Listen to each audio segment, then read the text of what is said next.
yang digunakan secara berbeda. Akseptor dari elektron, ini elektron ya, itu adalah bermuatan positif, kemudian basa adalah donor, jadi pasangan elektron gitu ya. Sedikit tentang itu. Nah, kemudian kita lihat sekarang ada asam basa yang kita sudah tahu ini. Ya, kalau ini netral itu sekitaran 7, tapi manusia tidak punya 7 ya.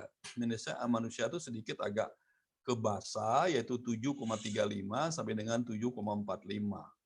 Nah, kalau dia nurun ke sini, maka disebut dengan alkali ya, atau alkalosis atau bersifat lebih basa. Sementara kalau dia ke atas, dia acidity atau bersifat lebih asam. Jadi kalau kita mengatakan bahwa asam itu pekat, asam itu korosif, iya. Tapi jangan lupa alkalin itu juga sama sifatnya gitu kan, itu merusak juga. Oleh karena itu ada prinsip ya yang perlu Anda kenali di dalam penanganan pasien-pasien yang mengalami korosif karena asam ataupun basa, kita tidak bisa menetralisir dengan lawannya seperti cerita tadi, nggak bisa. Misalnya kita ada basa, kita netralisir dengan asam, itu nggak bisa. Kalau itu kita lakukan malah hancur-hancuran terjadinya ya. Ada reaksi yang terjadi di situ sehingga menimbulkan kerusakan pada jaringan tersebut. Nah, sebenarnya sederhananya kalau kita ada basa yang berlebih untuk netralisasi, kita kasih air aja gitu. Supaya dia menjadi lebih encer gitu ya. Nah, kemudian ini ada asam, itu adalah zat penghasil hidrogen, basa adalah zat penghasil hidroksida. Ya, kalau kita lihat rumusnya, Ha itu adalah maka H positif ditambah dengan asam atau hidroksidanya. Kalau B-nya ya kita sebut dengan hidroksida, itu B plus oksida. Jadi ini adalah muatan-muatan yang bisa dilepas oleh rangkaian ini. Ya. Misalnya ada lagi yang namanya aktif. Kenapa H2O2 itu aktif? Ya. Kalau kita buka itu pasti nanti akan keluar busa semacam itu. Karena dia reaktif, dia aktif sekali. Hidrogennya itu membuat dia aktif karena di zat tersebut kelebihan hidrogen gitu. Kan harusnya HOA. Tapi sekarang H2O2 atau OH ya. Jadi dia akan ada muatan-muatan yang lebih di dalam struktur itu. Perbedaan antara asam basa ya dengan pH. Kita lihat asidosis, kemudian kita lihat juga alkalosis. Ini sifat-sifatnya nih secara umum ya. Dia bersifat korosif. Kalau ini adalah kaustik ya. Jadi sama-sama merusak juga. Ya. Kemudian kita lihat misalnya dari sisi kestabilan. Ya. Jadi asam atau asidosis itu adalah sebagian besar reaksi dari logam yang menghasilkan H2 ya, yang nanti kalau dipecah dia menjadi aktif. Sementara kalau ini adalah seperti sabun. Jadi sabun yang kita gunakan itu bukan asam ya, itu adalah basa. Sehingga dia bisa melakukan netralisasi terhadap kotoran-kotoran yang lengket pada tubuh kita. Nah, ini menghasilkan hidrogen, kalau yang ini adalah menghasilkan OH, seperti yang saya sebutkan tadi. Nah, bagaimana mekanisme keseimbangan? Ya. Mekanisme keseimbangan di dalam tubuh kita itu sebenarnya diperankan oleh dua hal, tetapi yang paling dominan mengatur soal keseimbangan ini adalah ginjal. Ya. Jadi ginjal itu dia mempunyai cara untuk melakukan perubahan-perubahan terhadap HCO3. Sementara kalau paru itu dia hanya mampu mencoba mengatur CO2 ya. CO2 itu kalau misalnya dia besar, dia tentu reaksi akan bergerak kepada nilai hidrogen positif. Jadi kalau di dalam tubuh kita terdapat banyak PCO2, sebenarnya itu berimplikasi terhadap peningkatan hidrogen gitu. Ini makanya disebutkan kalau peningkatan H+ atau peningkatan CO2 atau hiperkarbi berdampak terhadap asido atau bernama disebutkan istilahnya adalah asidosis respiratorik gitu ya. Nah, jadi kalau begitu kita punya ukuran-ukuran. Kalau asidosis itu berarti kita melihat dari sisi CO2-nya, pertama ya, maka kita lihat kalau dia kurang dari normal, ini kan batas normal PCO2 itu adalah 35 sampai 45 ya. Jadi kalau dia sudah kurang dari CO2-nya dari 40 ya, yang kita sebut dengan nilai tengah, sebenarnya sih batas kurang itu adalah 35 ya. Kurang dari 35, maka kita sudah mengatakan dia itu adalah asidosisnya metabolik, karena sebenarnya yang berubah pasti HCO3-nya. Dan demikian sebaliknya kalau kita sebut respiratorik, berarti dia harus melebihi 45 ya, nilai normal 45 gitu. Demikian juga kalau kita lihat dari sisi HCO3. Nah, HCO3 ini cenderung melakukan kompensasi terhadap perubahan-perubahan yang terjadi pada proses asidosis ya. Jadi kalau dia ini agak sedikit berbalik ya, teman-teman, berbalik ini. Jadi kalau kita melihat dari sisi asidosisnya, maka HCO3-nya akan kelihatan lebih besar. Jadi kita lihat ke sini ya, kalau kita lihat dari sisi asidosis. Tapi kalau kita lihat dari sisi alkalosis, maka HCO3-nya itu adalah menurun gitu ya. Dan kemudian kalau kita lihat metabolik, itu berarti HCO3-nya itu mengalami peningkatan. Mari kita nanti rumuskan ya hal-hal prinsip seperti ini. Nah, akibat dari ketidakseimbangan asam basa atau kita sebut dengan pH dari berbagai organ itu akan mengalami gangguan sebagai dampak daripada itu. Contohnya adalah di sini kardiovaskuler, respirasi, metabolik ya, atau metabolisme terjadi, dan juga otak ya. Ini perlu menjadi perhatian kita. Misalnya kardiovaskuler ya, kalau ada ketidakseimbangan elektrolit, ketidakseimbangan pH, dia akan berdampak terhadap perubahan-perubahan yang ini terjadi ya. Misalnya gangguan kontraksi otot jantung, kemudian mengalami dilatasi arteri, karena tadi saya katakan pH itu identik dengan PCO2. PCO2 dan pH itu bersifat vasodilator.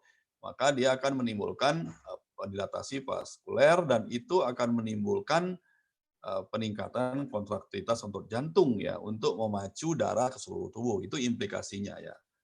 Nah, kalau respirasi, kalau CO2 meningkat, tentu dia akan menimbulkan hiperventilasi. Sehingga sering kita katakan hiperventilasi itu ada kemungkinan karena kompensasi untuk meningkatkan pembuangan CO2 gitu. Nah, beda nanti dengan kita bicara gangguan otak. Kalau gangguan otak hiperventilasi itu terjadi karena memang otak itu tertekan. Makanya gangguan otak, dalam hal ini cedera kepala yang mengalami hiperventilasi, hati-hati, itu jangan diperkirakan hanya kemungkinan alkalosis, tapi justru akan berakibat alkalosis ya, bukan asidosis tapi berakibat alkalosis gitu. Itu yang perlu nanti atau perlu Anda pertimbangkan secara baik dalam melakukan analisis terhadap asam basa ini ya. Nah, di dalam metabolik tentu dengan adanya pH yang tinggi, saya mengatakan bahwa pH yang tinggi berarti H positifnya meningkat ya. Dalam H positif yang meningkat, ini yang paling terlihat, itu pasien itu akan mengalami hiperkalemi ya. Kenapa? Karena kalau di dalam sel sekarang umumnya yang tinggi itu adalah kalium, sekarang yang tinggi di dalam sel itu adalah hidrogen, karena dia masuk ya. Hidrogen itu masuk ke dalam sel. Nah, karena hidrogen masuk, masa kalium keluar gitu. Ini sebenarnya peningkatan atau hiperkalemi ini semu. Ya, ini semu, hiperkalemi itu semu, dan ini sangat terjadi pada kasus-kasus asidosis metabolik misalnya ya. Kemudian kasus-kasus lain yang mengalami pH tinggi itu sama gitu. Nah, saya beri contoh misalnya nih. Pada saat kita ketoasidosis, di mana kita melakukan treatment terhadap asidosisnya, maka yang terjadi justru hipokalemi. Kenapa? Karena hidrogen yang ada di dalam sel itu ditarik oleh tubuh ya keluar, karena ada CH3 min di dalam darah. Kemudian dia menetralisir hidrogen yang ada. Nah, lalu hidrogen yang dalam sel keluar dia. Nah, akibatnya kalium masuk lagi ke dalam sel. Dan apa yang kita baca di darah, maka darah itu akan kekurangan kalium gitu. Jadi kalau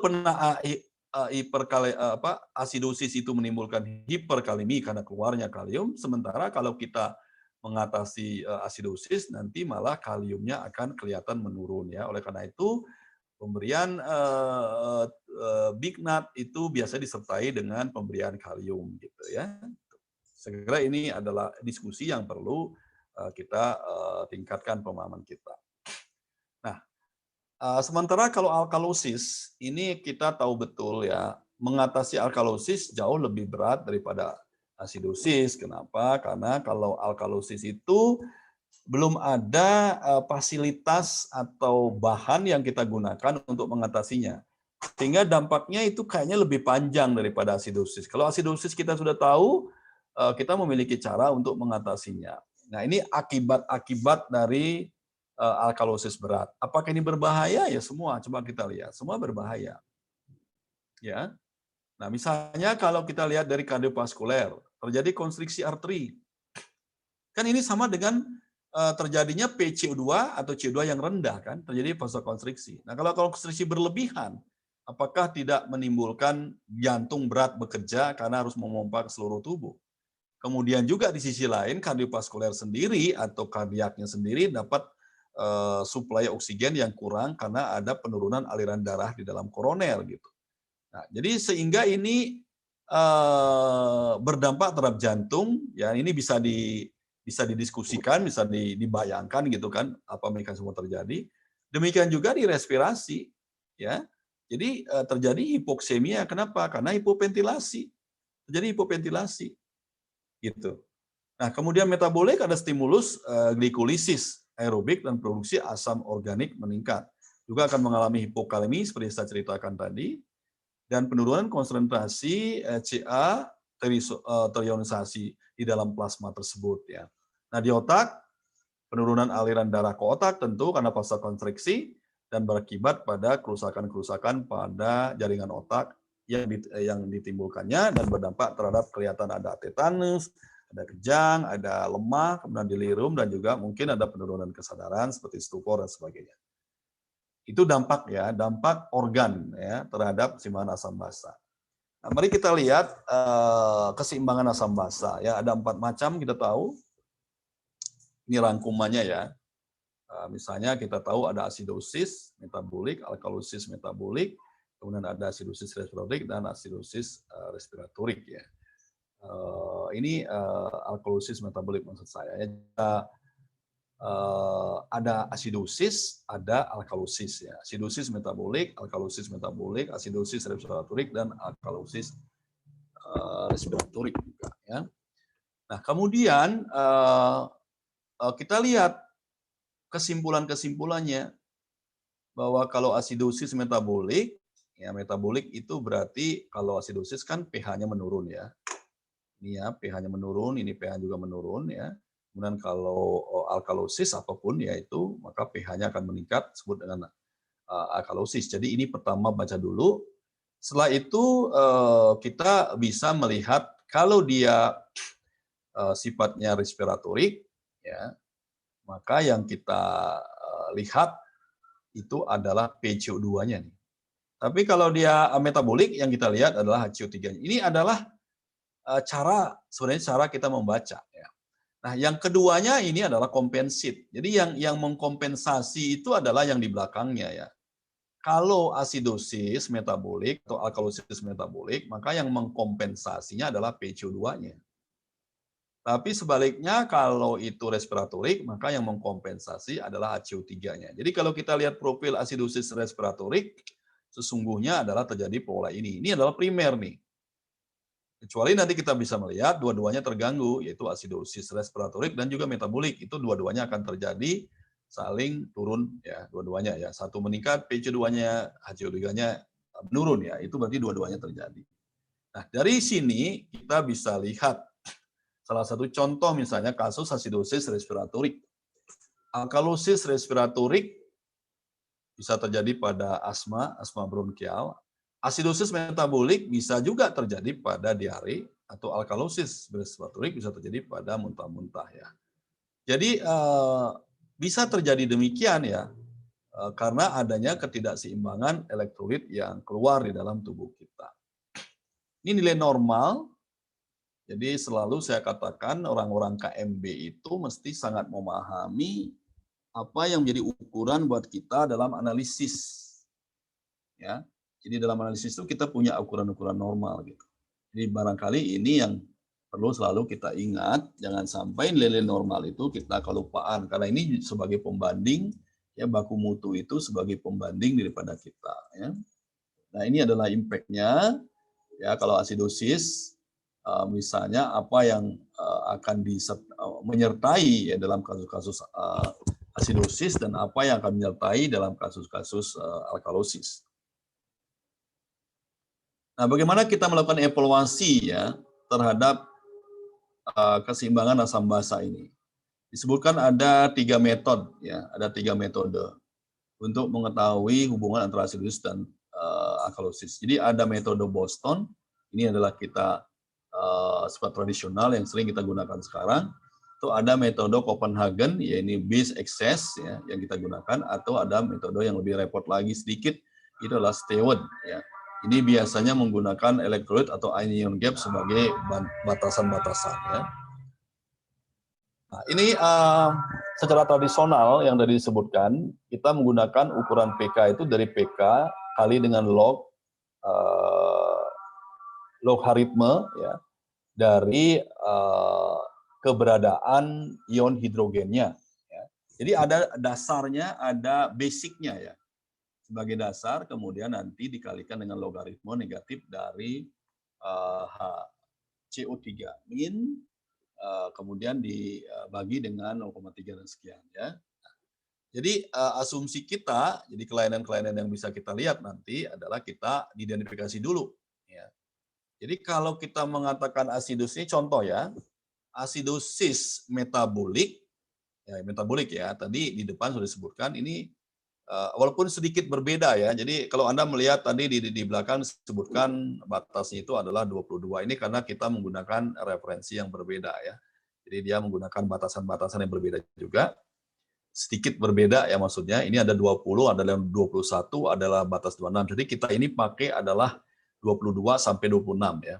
Asidosis metabolik itu berarti kurang dari 22 HCO3-nya, kemudian alkalosis metabolik itu berarti HCO3-nya itu lebih dari 26, ini berarti melebihi dari ukuran normalnya. Maka kita masukkan ke dalam sebuah postulat atau rumus, di mana kita masukkan nilai-nilai ini, dan kalau itu hasilnya nanti misalnya terjadi kurang ya, SBE-nya kurang dari min 5, itu berarti pasien memang mengalami asidosis metabolik, sementara kalau lebih dari 5 dia mengalami alkalosis metabolik. Ya. Nah, ukuran-ukuran ini kita sama ya dengan menggunakan metabolik, begitu juga respiratorik. Ya, kita pakai ukuran asidosis metabolik itu adalah ukuran 45 tadi ya. Jadi ukuran 45 tadi. Kalau dia bisa melebihi 45 mm Hg misalnya PCO2-nya, maka kita ya dari perkalian ini ya, dari perkalian ini maka kita akan katakan dia asidosis respiratorik.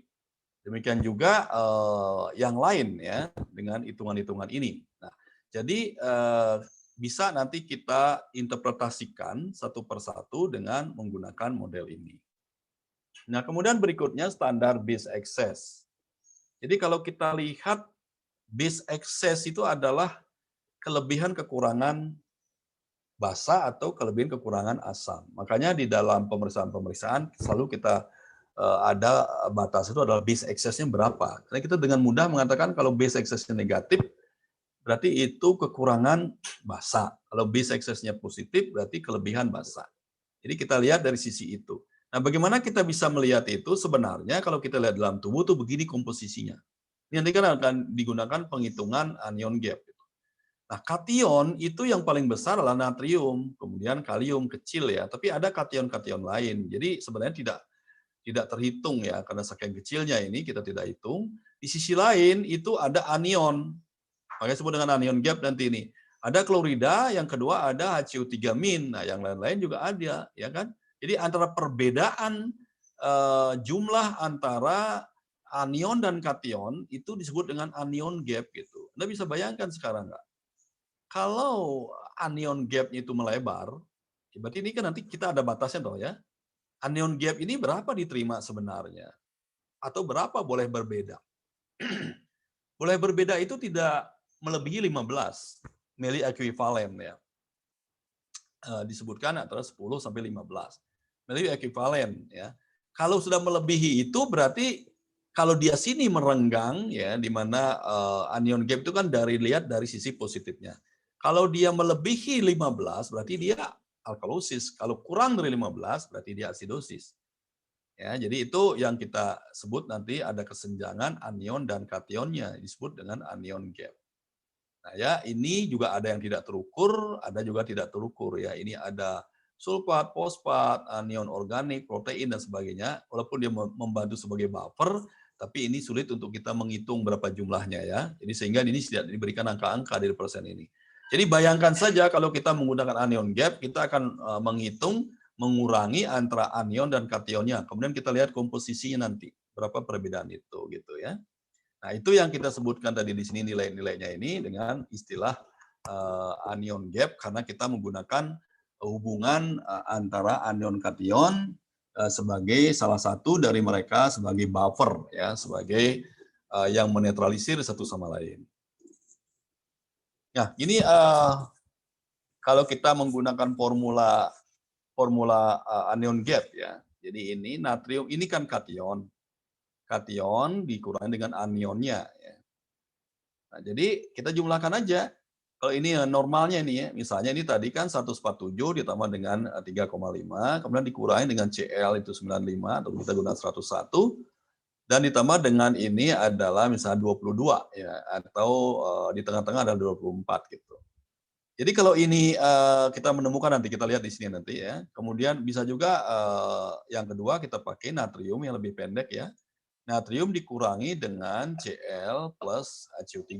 Nih, kenapa kok tidak digunakan kalium ya? Karena dianggap kalium itu cukup kecil ya. Jadi cukup kecil maksudnya tidak berdampak terhadap kation gitu. Kalau saya sih lebih setuju menggunakan semuanya ya, karena dia lebih terlihat gitu. Tapi dari penelitian-penelitian yang ada ternyata kurangin natrium saja, kurangin kalium saja itu tidak berdampak secara klinis gitu. Nah, mari kita lihat sekarang anion gap. Ini sebenarnya kalau kita hitung total ini seperti ini. Ya, ada natrium, kalium, kalsium, magnesium. Tapi ini kan semuanya kecil-kecil nih, gitu ya. Yang besar itu adalah natrium, makanya di sini digunakan postulat ini. Nah, kemudian untuk anionnya itu yang besar adalah dua ini, klorida dan HCO3 dan ini ada yang kecil-kecil juga gitu kan. Oh, ini ternyata protein disembulkan ini. Ini kalau kita hitung-hitung total, ini kan dibandingkan dengan menghitung total ini kan hampir sama nih yang dikasih kotak nih ya. Nah, sehingga kita bisa menggunakan postulat ini gitu. Jadi kenapa ya? Karena sulit untuk diperiksa ini. Sulit ya, sulit untuk kita mendapatkan nilai-nilai sejati. Sehingga di dalam pemeriksaan itu yang ada itu hanya kalium, natrium, satu lagi adalah base excess, kemudian HCO3 ya. Itu 3. Coba kalau kita meriksa AGD pasti 3 itu ditonjolkan untuk mencoba menghitung anion gap-nya gitu. Ya. Nah, nanti anion gap itu juga ada ya. Tadi saya menyebutkan anion gap ini juga ada perbedaan ya. Jadi yang kita terima itu adalah 10 sampai 15 itu normal ya. Kalau anion gap itu antara natrium lebih besar kation daripada anion itu 10 sampai 15 gitu. Ya, karena dia sedikit asiditik ya. Jadi tubuh itu membutuhkan itu ya. Sehingga anion gap itu yang dihitung lebih besar sedikit yaitu kation daripada anionnya ya, yaitu antara 10 sampai 15. Nah, kemudian selanjutnya kita menggunakan delta gap ya. Delta gap itu antara anion gap pasien dengan anion gap yang normal yang diperhitungkan gitu. Nah, jadi kita coba hitung delta rasio itu deltanya ya, delta rasio perbedaannya peningkatan Ag kemudian dibagi dengan penurunan HCO3 min. Nah, kalau nanti kita menemukan ini, nah ini adalah kategorinya, ya, itu kita murni kita menggunakan delta gap-nya ya. Kalau dia kurang dari 0,4 maka disebut dengan asidosis metabolik dengan yang normal ya. Kemudian mungkin ini ada istilah yang kita sebut dengan hiperkolemik. Kemudian kalau batasnya 0,4 sampai 0,8 itu asidosis metabolik ya. Dan seterusnya ya. Karena saya memberikan informasi saja, coba nanti kita coba buatkan data-datanya, malah saya berharap kalau memang Anda sekarang kebetulan di klinik dan memang ada pemeriksaan terhadap elektrolit ini, maka hasil itu coba dicocokkan dengan hasil langsung yang Anda gunakan secara tradisional, di mana menggunakan kalau misalnya dia pH-nya sekian, itu berarti asidosis ditambah dengan menggunakan kompensasi atau tidak kompensasi itu tradisional tuh, tidak menggunakan anion gap. Tapi kalau kita menggunakan anion gap, kita menggunakan tadi 10 sampai 15 dan kita menggunakan delta menggunakan ini ya. Jadi maksudnya tolong dijadikan itu sebagai pembanding apakah ini setara atau tidak dan mana sebenarnya lebih presisi di dalam menentukan ketidakseimbangan asam basa tadi. Nah, kemudian ada metode yang agak rumit ya, itu yang kita sebut dengan metode Stewart. Ya, metode Stewart ini strong ion difference ya. Ini tentu ada sama penghitungannya, ada jumlah ya. Ini intinya di dalam tubuh kita ada anion, ada kation, di mana di antara sel dan dinding sel itu selalu ada perbedaan-perbedaan sehingga ada perbedaan kelistrikan karena perbedaan ion antara intra dan ekstrasel dan kita sudah paham itu ya. Jadi perbedaan itu semata-mata disebabkan karena perbedaan ion, ya, ionik, ya, baik di dalam maupun intrasel. Kalau enggak, tidak akan pernah terjadi yang namanya eksitasi. Jadi kalau kita baca nih, ya, jadi mengetahui kadar hidrogen dari cairan ekstrasel dapat dilakukan dengan cara kuantitatif, yaitu dengan menghitung semua komponen yang mengisi cairan ekstrasel melalui reaksi keseimbangan kimiawi masing-masing komponen dan menerapkan kaedah-kaedah kimia fisik, yaitu hukum kenetralan listrik, ya ini, ya. Kemudian reaksi keseimbangan disosiasi, dissociation equilibrium, dan juga hukum-hukum konservasi massa. Ya.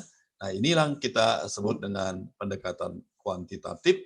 Jadi kalau begitu terjadi pendekatan kuantitatif, biasanya kita lebih percaya ya, karena dimunculkan angka-angka. Itu saya kira ya. Nah, kemudian kita mempunyai cara membaca atau mengklarifikasi gangguan asam basa menurut Henderson-Hasselbalch ya. Dan juga tentu berdasarkan kombinasi dengan Stewart ya. Jadi ini sudah kita kenal, ada status ya. Ini yang sering kita sebutkan, asidosis respiratorik, ada yang tidak terkompensasi, ada terkompensasi sebagian, ada juga terkompensasi. Nah, bagaimana cara menilai gitu kan semua ini? Sebenarnya sederhana aja ya. Sederhana ya. Pertanyaan pertama adalah jika kita mengatakan pasien itu mengalami asidosis respiratorik, berarti pH-nya itu harus turun ya. Ya, kemudian PCO2-nya ini teori ya, teori terus terang saya katakan ini teori ya. PCO2-nya itu tinggi ya, karena dia menimbulkan nanti perubahan asam. Sementara HCO3-nya masih normal ya, karena dia belum mengkompensasikan. Tadi disebutkan kalau PCO2-nya naik, maka HCO3 cenderung melakukan kompensasi. Begitu kita periksa HCO3-nya masih normal gitu. Begitu kita lihat base X-nya juga masih kelihatan normal itu ya. Berarti tidak ada yang mengkompensasinya. Gitu ya. Maka kita simpulkan dia adalah tidak terkompensasi. Nah, kemudian sekarang terkompensasi sebagian. Nah, ini sudah mulai naik sedikit gitu. Ya kan? Kemudian dia BE-nya akan kelihatan bermuatan positif karena dia asidosis ya. Tadi disebutkan asidosis pasti bermuatan positif. Sementara kalau alkalosis bermuatan negatif itu kan. Nah, kita lihat berikutnya. Kalau dia terkompensasi penuh, yang perlu kita lihat itu ya, berarti pH-nya itu ada di sekitaran ini normal, tapi ininya bergerak. Ininya bergerak gitu ya. Bedanya tipis dengan di sini ya.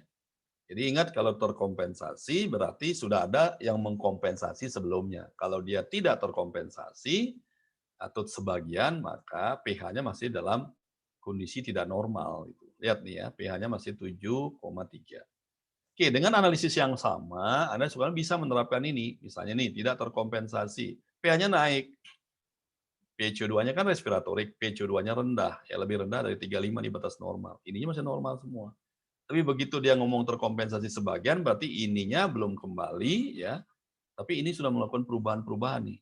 Ya, ini terutama yang merubah adalah HCO3-nya sudah melakukan kompensasi. Kemudian baru terlihat di situ ada base excess yang yang mengkompensasi sehingga batas perbandingan BE-nya base excess-nya itu menjadi tidak normal atau menjadi dia malah menurun ya kan.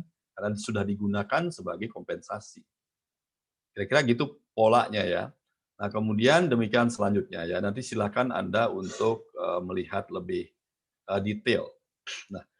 Nah, berat ringan gangguan asam basa itu sangat dipengaruhi oleh seberapa besar PCO2-nya, seberapa besar juga base excess ya. Jadi ini yang perlu bisa kita jadikan batasan-batasan. Sangat berat misalnya. Kalau dia alkalosis ya, kita lihat dulu. Ini apa nggak ada yang ketinggalan ya. Nah, kita lihat dulu misalnya biar lebih enak, biasa kita bicarakan asidosis ya. Nah, asidosis, kalau kita katakan asidosis berat, PCO2-nya tinggi banget tuh. Ini kan sering juga kita temukan pada kasus-kasus PPOK ya. PPOK. Nah, ini karena dia asidosis respiratorik, maka base excess-nya itu akan menjadi negatif. Ini besar juga nih. Jadi bisa juga kita lihat dari sini gitu. Kemudian begitu sangat berat, berarti PCO2-nya sudah sangat tinggi. Ini ya, PCO2 sangat tinggi itu mematikan karena masih berat, karena tadi vasokonstriksi pembuluh darahnya. Nah, demikian juga alkalosis ya. Alkalosis itu dari sisi PCO2-nya dia sangat rendah, berarti dilator kuat ini.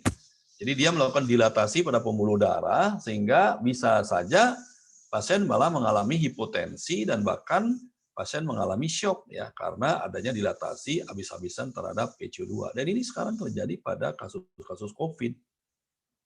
Ya, kenapa kasus COVID itu begitu ada ujung kematian di mana PCO2-nya tinggi, ya, PCO2-nya rendah kan tidak. Ini dia akan menimbulkan dilatasi habis-habisan terhadap pembuluh darahnya gitu. Ya, jadi karena dia tidak mampu melakukan kompensasi terhadap itu, dan ini juga berat terjadi karena adanya asidosis. Ya, PCO2-nya sangat tinggi karena ada kerusakan pada alveoli gitu ya. Nah, itu yang terjadi dalam kedua aspek ini. Nah, interpretasi yang lain ya, silakan kita bisa perbandingkan ya antara asidosis yang kita sebut dengan nanti itu berkaitan dengan asam, kemudian alkalosis yang berkaitan dengan basa. Jadi ini kita lihat kalau dia asam, ya pH-nya asam, PCO2-nya juga asam, maka ini bisa ada dua kemungkinan ya. Interpretasi kita kalau dia alkali, maka asidosis respiratorik terkompensasi. Tapi kalau dia normal, maka dia asidosis respiratorik murni. Dan ini adalah semata-mata kita membandingkan apa yang ada di bawahnya. Jadi membandingkan dengan apa yang kita ceritakan tadi sebelumnya ya. Oke ya. Jadi saya kira itu yang nanti silakan Anda cermati dengan baik ya. Nah, sekarang kita sedikit membicarakan tentang tata laksana dari gangguan asam basa. Pertama kita lihat asidosis respiratorik ya. Ini kan asidosis respiratorik.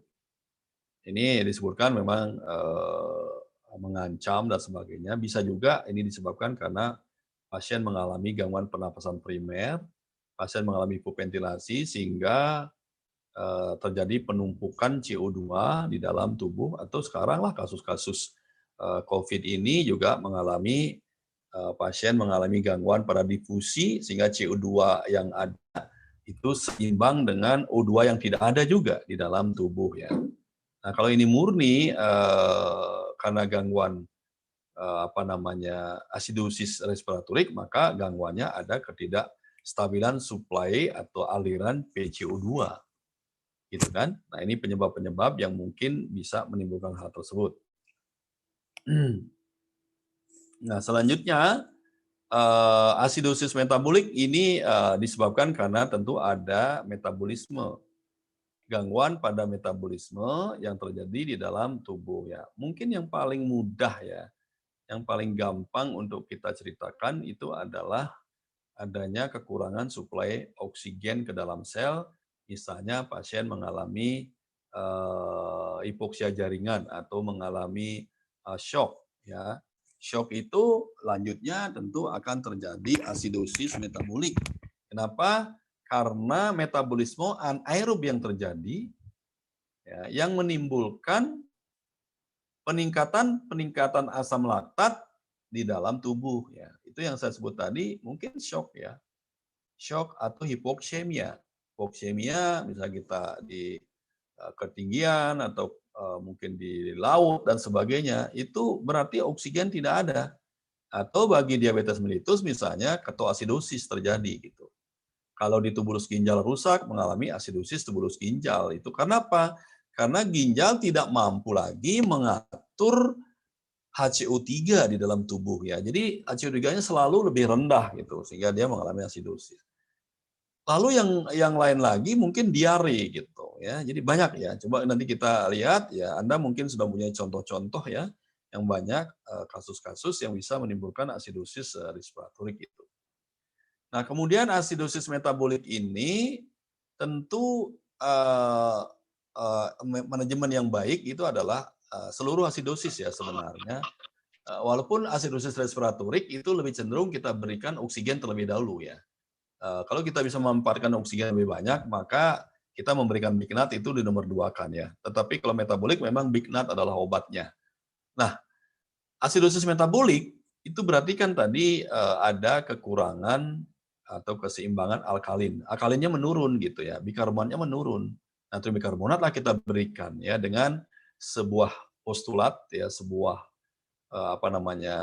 aturan ya. Ini yang kita anut itu adalah biasanya kita berikan 2 kali ya. Jadi ada BE-nya, ada ketentuannya ya. Jadi 0,3 ini adalah ketentuan yang sudah dipastikan, kemudian dikali dengan berat badan, dikali dengan base excess-nya, kemudian nanti pemberiannya itu adalah sekali ya. Nah itu. Atau kita nggak usah pakai ini, bisa juga. Kita pakai sepertiga, ini kan sama nih kan, sepertiga dikali berat badan, dikali dengan BE, kemudian selanjutnya dibagi 2. Nah, dibagi 2 itu hanya pemberiannya saja metodenya ya. Makanya sering kita langsung berikan itu adalah 1/6 ya, kali berat badan, kali dengan SBE-nya atau base excess-nya dalam bentuk ekuivalen. Nah, itu yang kita berikan kepada mereka dengan cara intravena terapi. Ya, itu.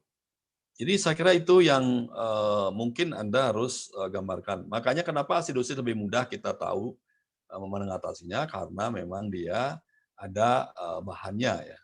Nah, kemudian kalau alkalosis ini agak berat sedikit ya. Jadi alkalosis itu kan ada 2 ya. Yang pertama kerusakan ginjal dia tidak mampu mengatur hidrogen. Dia tidak mampu mengatur HCO3. Di sisi lain dia terjadi misalnya pasien mengalami hiperventilasi atau terpaksa dihiperventilasi karena kerusakan pada jaringan otak misalnya, sehingga pusat-pusat napas yang terjadi itu mengalami hiperventilasi. Nah, akibat hiperventilasi tersebut itu pembuangan CO2 berlebihan. CO2 yang berlebihan keluar itu jadi menurun tadi. Makanya muncul alkalosis. Jadi apa yang dilakukan untuk itu, untuk namanya alkalosis respiratorik, itu paling tidak yang bisa kita lakukan itu adalah rebreathing mask namanya. Sekarang alatnya udah modern namanya rebreathing mask ya. Jadi ada reservoir ya pada saat dia bernapas, ditampung CO2-nya, kemudian ditutup ya, tidak keluar pernapasan dia, ekspirasi tidak keluar, lalu ditutup klepnya di dalam maskernya itu. Kemudian dengan harapan ditampunglah CO2 yang dikeluarkan itu oleh reservoir, lalu dia tentu pada saat inspirasi dia mendapatkan CO2, hanya itu caranya. Cuman itu menjadi sangat mahal. Kenapa? Karena kita tidak tahu kapan CO2 itu terpenuhi di dalam tubuh gitu. Itu yang menyebabkan dia jadi tidak jelas ya kapan dia bisa diatasi, kapan enggak. Nah, sementara yang lain ya bisa karena ini kan kalau alkalosis itu CO2-nya tinggi ya, dia tidak mampu, CO3 maksudnya itu tinggi. Dia tidak mampu mengatur dari HCO3-nya di dalam ginjal. Maka satu-satunya penanganan kita ya kalau ini tidak berhasil itu adalah dengan memberikan diuresis. Jadi itu penanganannya. Diuresis juga demikian, tidak bisa mengukur berapa besar, berapa banyak HCO3 yang dikeluarkan dengan memberikan diuresis. Jadi bisa saja malah kebablasan ya. Dan juga yang lain elektrolit lain juga keluar gitu sehingga terjadi ketidakseimbangan elektrolit yang lain. Nah, oleh karena itu begitu kita memberikan diuresis, maka yang harus kita lakukan adalah melakukan pemeriksaan terhadap elektrolit gitu. Jadi dua aspek ini yang secara sederhana bisa saya sampaikan walaupun sebenarnya bisa kita diskusikan secara lebih spesifik terutama contoh-contoh yang kita bisa dapatkan di lahan praktek ya, kelak gitu ya. Jadi ini yang harus benar-benar kita matangkan dulu ya aspek-aspek ini. Ya, saya kira itu yang bisa saya sampaikan sepintas ya. Jadi mudah-mudahan ini memberikan manfaat juga buat Anda. Baik, sekira demikian Mbak Lia ya. Mbak Lia ya. Iya, Pak. Silakan. Baiklah. Kalau masih Ya. ada hal-hal yang mau ditanyakan, silakan. Ini saya share nanti ya materinya ini. Baik, Ke terima Mbak kasih, Lia Pak. ya. Iya, Pak. Baiklah, teman-teman. Demikian materi dari Pak Made. Silakan jika ingin bertanya, silakan langsung. Kebetulan ada Pak Made. Teman-teman ada yang mau ditanyakan, silakan.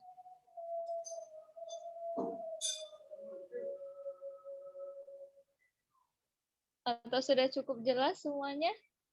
Iya, karena udah maghrib juga, jadi ya Iya, udah Pak ini. Made. Izin Pak Made. Oke, nggak apa-apa. Ya, nggak apa-apa. Mohon izin Pak Made. Oh, ini Pak Rian, Pak. Ya, Silakan, silakan, Pak Rian. Mas Rian. Ya, terima kasih Pak Made.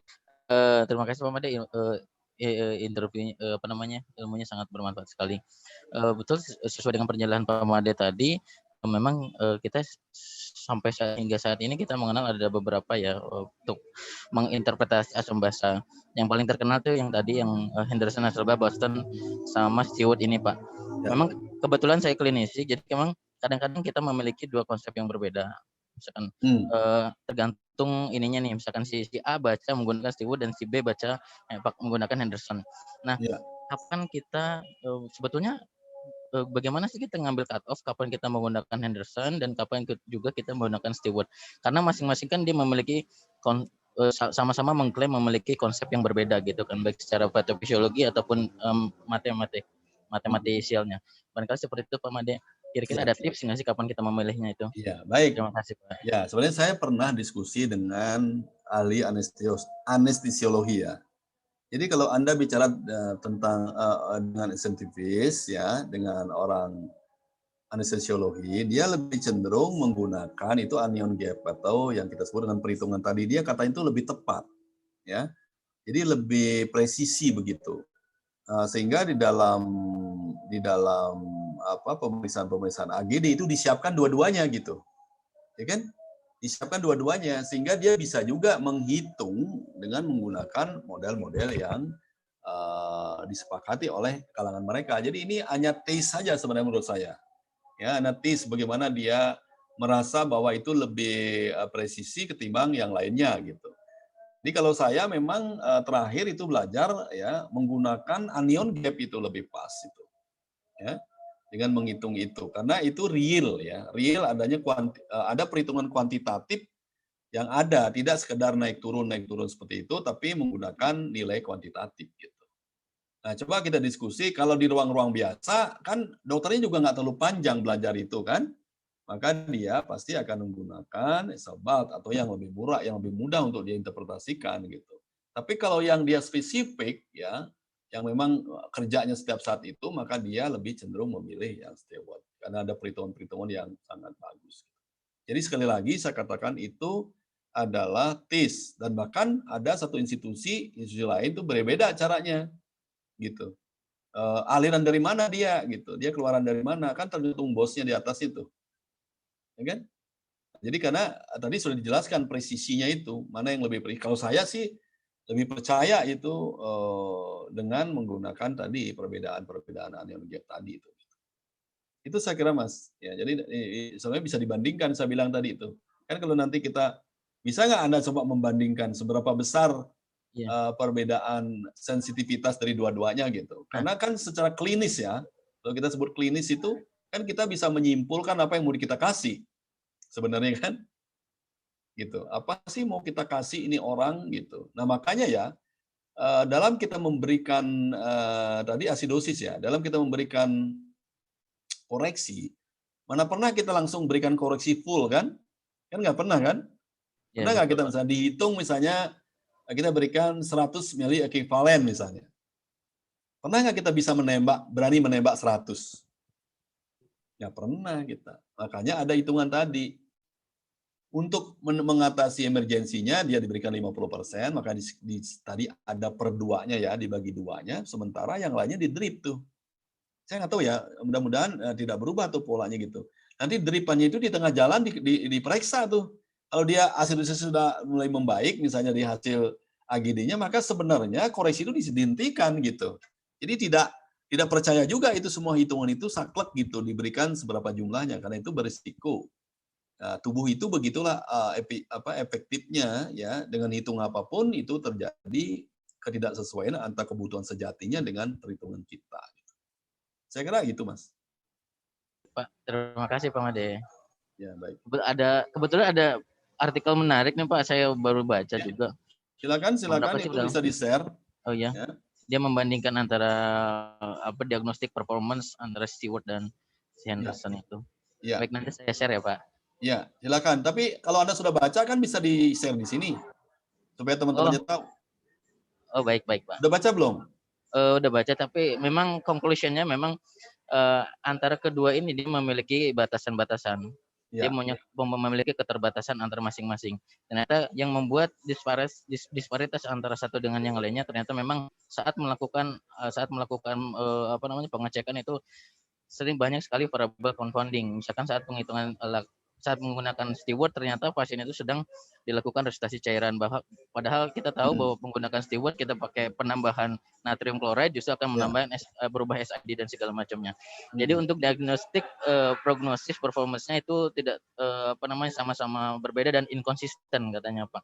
Makanya ini menarik juga sih sebetulnya kita harus mencari bagaimana yang harus digunakan. Kadang-kadang kita sering kalau misalkan kita pakai yang fisiologis ya Pak ya, kebetulan pengalaman ya, ketika kita ketemu metabolic acidosis seringkali kita mengklaim bahwa peran bikarbonat itu menjadi gold standard.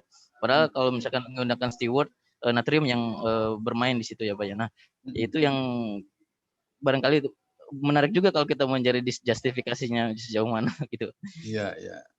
Ya udah itu yang saya bilang tadi, ya kan? Itu yang saya bilang tadi. Jadi situasi yang ada itu kan kenapa itu artikel itu muncul itu kalau saya prediksi itu karena ada kesimpang siuran gitu, mana sebenarnya lebih presisi gitu kan. Nah, ternyata memang situasinya sangat berbeda dan kalau kita tidak tahu latar belakangnya kan akan sulit kita menyimpulkan gitu. Sekarang akhirnya begini, mana yang lebih mudah untuk kita terapkan kalau klinik kan begitu. Kan mana yang lebih gampang untuk kita terapkan, maka itu yang diterapkan. Kecuali kita di pendidikan pasti akan melihat selalu ada perkembangan apa yang bisa kita angkat gitu. Itu bisa di-share ya Mas. Baik Pak Bade, nanti saya share. Baik. Terima kasih Saya kira itu Pak. nggak apa-apa. Saya selalu menerapkan begini ya, karena ada artikel-artikel baru misalnya apa yang dikontroversikan itu menarik untuk bisa kita ini dan seringkali nanti kita misalnya kalau saya bertanya, saya tanya pendapat gitu. Nah, pendapat yang ditanya itu mestinya latar belakang itu nanti jawabannya adalah karena Anda membaca artikel, ketemu hal-hal baru gitu kan itu yang menarik sebenarnya kan gitu. Oke, saya kira begitu Mas. Baik Pak, terima kasih. Ya. Ya baiklah Pak Rian, bagus sekali Pak. Tadi masukannya juga berdasarkan jurnal terbaru ya. Untuk teman-teman yang lain, ada yang mau ditanyakan lagi?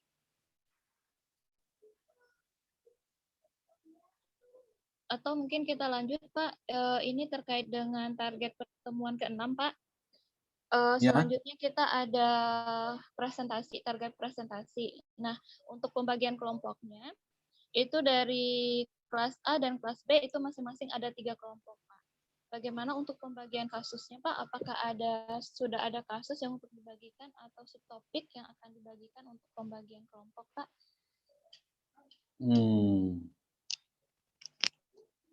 Kasus apa ini? Terkait dengan asam basa, Pak.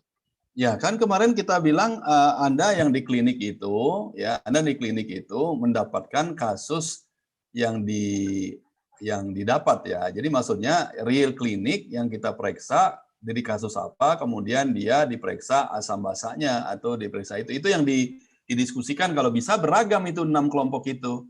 Jadi tidak melihat satu titik, tapi titik-titiknya semua dilihat. Kan ada 6 tuh, ya kan? Iya, Pak. Nah, itu yang bisa dibahas sesuai dengan kasusnya. Nah, nanti tidak semua presentasi, tapi yang satu jadi oponen dan sebagainya gitu. Saya kira itu saja ya, kasih kasusnya. Tadi teman yang Mas Andi tadi kan itu orang klinik tuh ya, banyak mendapatkan di bagaimana kita meminta kasus asli gitu.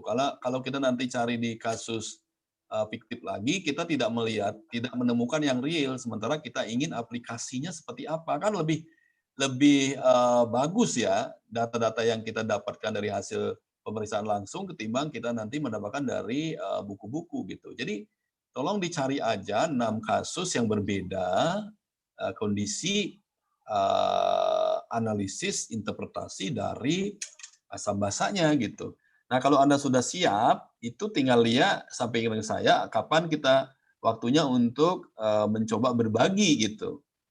Dan nanti dibuat kesimpulan kasusnya ya, kira-kira paling panjang itu setengah halaman folio ya. Tolong itu nanti saya gampang benar itu jadikan itu alat ujian tuh ya. Jadi nanti udah kasus ini saya keluarkan gitu ya, sehingga Anda bisa melakukan analisis terhadap itu. Mungkin saya ubah-ubah sedikit kata gitu kan, ubah sedikit nilai-nilai sehingga kalau Anda memang pintar analisis kan tidak meniru apa yang sudah kita diskusikan, tapi menggunakan memanfaatkan kemampuan analisisnya gitu ya. Jadi nanti dibuat cara presentasi itu adalah ada kasus, kesimpulan kasus di mana ada AGD-nya yang sangat kuat di situ. Kemudian kalau memang ada koreksi silahkan ya, kita analisis benar apa enggak koreksinya dan sebagainya gitu kan dengan data itu. Setengah halaman aja. Kemudian itu nanti diskusikan masing-masing kelompok, kalau itu kasusnya sama, kita bisa menjadi counterpart atau satu mempresentasikan, satu menjadi oponen gitu. Mungkin 3 saja cukup dipresentasikan, nggak usah 6-6-nya. Gitu. Ya. Baik, Pak. Ya, aplikasi dari apa yang sudah kita diskusikan tadi ya. Kalau nanti ada evidence base untuk tata laksananya kan itu bagus disampaikan ya. Nah, itu nanti real ini Anda mempunyai pengalaman untuk menginterpretasikan hasil EKG hasil AGD yang sudah Anda dapatkan gitu. Itu saja, nanti lihat komunikasi dengan saya kalau udah siap teman-temannya ya. Siap, Pak. Untuk metodenya kita bebas ya, Pak ya, menggunakan metode apa, nanti juga didukung dengan evidence-nya yang terbaru seperti apa gitu ya, Pak? Iya, iya bebas saja. Ya. Bebas saja. Oke, Ya kan baik, Anda Pak. bikin itu kasus dulu cari yang asli, kemudian teori yang mendukungnya sedikit saja ya. Karena kan tadi sudah ada teorinya itu. Kemudian bahaslah itu interpretasi dari kasus itu gitu. Itu saja. Iya, Ya kan? siap, Pak. Mm-mm. Iya, baiklah. Mungkin teman-teman ada yang mau ditanyakan lagi atau ada yang perlu diklarifikasi terkait dengan tugas kelompok ataupun dengan terkait dengan materi asam basa hari ini. Ataukah sudah jelas?